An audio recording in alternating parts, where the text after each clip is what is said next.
নমস্কার, আমার চ্যানেলে সকলকে স্বাগত। আজ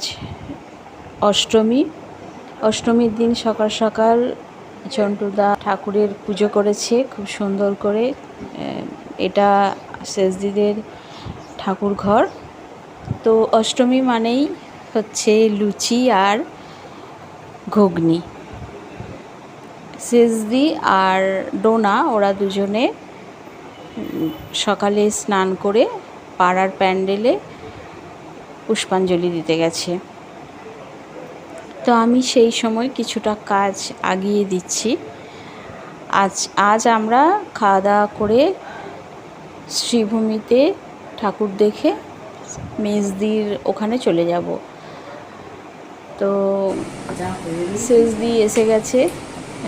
আজকে অবশ্য রান্না নেই, পাড়ার প্যান্ডেলে নিমন্ত্রণ করেছে, সেখানেই আমরা আজকে খাবো শেষদিদের পাড়ার প্যান্ডেলে।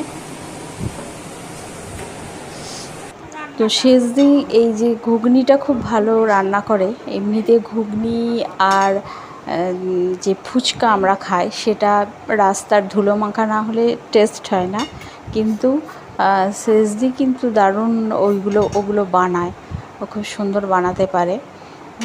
তো খুব সুন্দর রান্না করেছিল ও ওই ঘুগনিটা।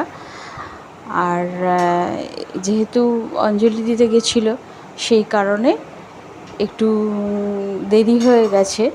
তো ঝন্টুদার খুব খিদে পেয়ে গেছে। ঝন্টুদা তরকারি ছাড়াই লুচি খেতে শুরু করে দিয়েছে। তো আমরা সবাই মিলে জমিয়ে লুচি, ঘুগনি, আলু ভাজা, সাথে মিষ্টিও ছিল। যদিও আমার মেয়ে মিষ্টি খেতে ভালোবাসি না, আমার ছেলে ভালোবাসে। চানা মশলাটা মানে দারুণ হয়েছিল খেতে। সকালটা আড্ডায় বেশ সুন্দর কাটলো, ভীষণ ভালো লাগলো। সকলে ভালো থাকবেন, সুস্থ থাকবেন।